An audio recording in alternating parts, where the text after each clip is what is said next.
Hello, আসসালামু আলাইকুম। My favourite cooking আপনাদেরকে স্বাগতম। তো আজ আমি আপনাদেরকে সহজ করে দই চিকেন রান্না করে দেখাবো। তো চলুন দেখে নিচ্ছি এই চিকেনটা আমি কীভাবে রান্না করেছি। তো ভিডিও দেখার শুরুতে প্লিজ একটা লাইক দিয়ে ভিডিও দেখা শুরু করবেন। আর আমার চ্যানেলটা এখন যারা সাবস্ক্রাইব করেন নাই প্লিজ সাবস্ক্রাইব করে পাশে থাকা বেল আইকনে চাপ দিয়ে দিবেন। আর এই ভিডিওটি যারা ফেসবুক পেজে দেখছেন প্লিজ পেজটি ফলো করে লাইক, কমেন্ট এবং শেয়ার করে দিবেন। তো দই চিকেন রান্না করার জন্য এখানে আমি একটা দেশি মুরগি নিয়েছি, আর মুরগিটা আমি ভালোভাবে ধুয়ে পরিষ্কার করে পানিটা একদম ভালোভাবে ঝরিয়ে নিয়েছি। এখন আমি রান্না করার জন্য চুলায় একটা কড়াই দিয়ে এখানে আমি 1 কাপ পরিমাণে তেল দিয়ে দিলাম।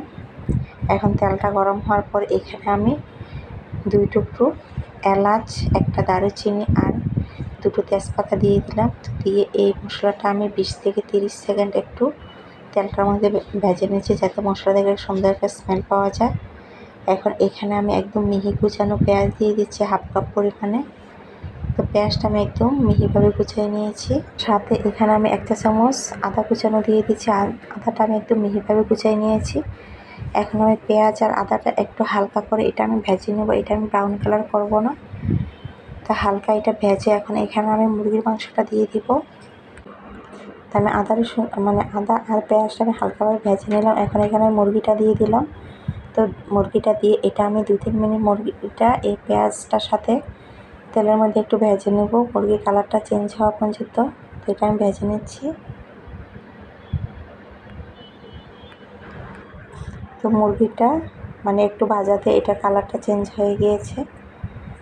এখন এখানে আমি আদা রসুন বাটা দিয়ে দিব 1 টেবিল চামচ পরিমাণে। তো আমি আদা রসুনটা একসাথে আমি পেস্ট করে নিয়েছি। সাথে এখানে আমি কিছু গুঁড়ো মশলা দিয়ে দিব। এখানে আমি 1 চা চামচ দিয়ে দিচ্ছি ধনিয়ার গুঁড়ো, 1 চা চামচ জিরার গুঁড়ো, 1 চা চামচ হলুদের গুঁড়ো, 1 চা চামচ মরিচের গুঁড়ো, 1 চা চামচ গরম মশলার গুঁড়ো, 1/2 চা চামচ গোলমরিচের গুঁড়ো, আর 1 চা চামচ দিয়ে দিচ্ছি চিলি ফ্লেক্স, এটা টালা শুকনো মরিচের গুঁড়ো। আর এখানে আমি স্বাদ মতো লবণ দিয়ে দিলাম। তো দিয়ে এটা মাংসটার সাথে আমি এই মশলাটা একটু ভেজে নেব। তো এই পর্যায়ে চুলার হিটটা আমি কিছুটা কমিয়ে দিয়ে এই মশলাটার মাংসটা একদম ভালোভাবে এটা আমি কষিয়ে নেব। তো এখানে আমি এই পর্যায়ে কোনো প্রকার পানি দিই নাই। তো অবশ্যই এই কাজটা একটু চুলাটা কমিয়ে করতে হবে, না হয় মশলাটা আবার পুড়ে যাবে। তো মশলা দিয়ে মুরগিটা আমি আরও 2 মিনিটের মতন এটা আমি কষিয়ে নিলাম। এখন এখানে আমি দই দিয়ে দিচ্ছি 1 কাপ পরিমাণে, আর দইটা আমার বাসায় বানানো টক দই। সাথে এখানে আমি একটা টমেটোটা আমি ব্লেন্ডার পেস্ট করে নিয়েছি। এখন টমেটো পেস্ট দিয়ে দিচ্ছি। তো দিয়ে এটা আমি একদম ভালোভাবে এটা আমি কষিয়ে নেব। তো যেহেতু এখানে দই আর টমেটো দিয়েছি, এটা থেকে এমনিতেই কিছুটা পানি ছেড়ে দিবে।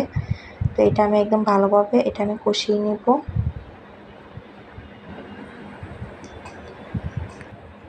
তো দই আর টমেটোটা দেওয়ার পরে মাংসটা আমি একদম ভালোভাবে কষিয়ে নিলাম।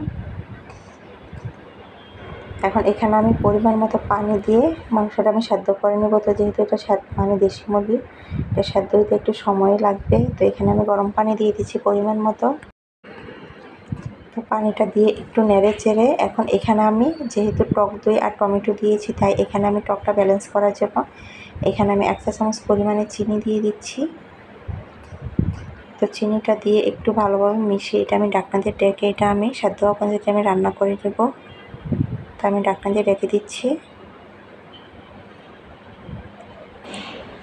কিছুক্ষণ পর আমি ঢাকনাটা উঠিয়ে নিচ্ছি, আর এর মধ্যে চিকেনটাও সেদ্ধ হয়ে গিয়েছে, জলটাও মাখা মাখা হয়ে গিয়েছে। এখন এখানে আমি 2-3টা কাঁচামরিচ আর সামান্য একটু ধনিয়া পাতা দিয়ে এটা আমি 2 মিনিটের মতন চুলাটা কমিয়ে রেখে এটা আমি নামিয়ে আপনার পরিবেশন করে দেখাচ্ছি। তো এই চিকেনটা এবার রান্না করে খেয়ে দেখতে পারেন, এটা খেতে ভীষণ মজার হয়। তো আমার দই চিকেনটা হয়ে গিয়েছে সহজ করে দই চিকেন রান্নার রেসিপি। আর এই রেসিপি যদি আপনার ভালো লেগে থাকে প্লিজ লাইক, কমেন্ট এবং শেয়ার করে দিবেন। সবাই ভালো থাকবেন, সুস্থ থাকবেন। আজ এ পর্যন্তই, আজকের জন্য আল্লাহ।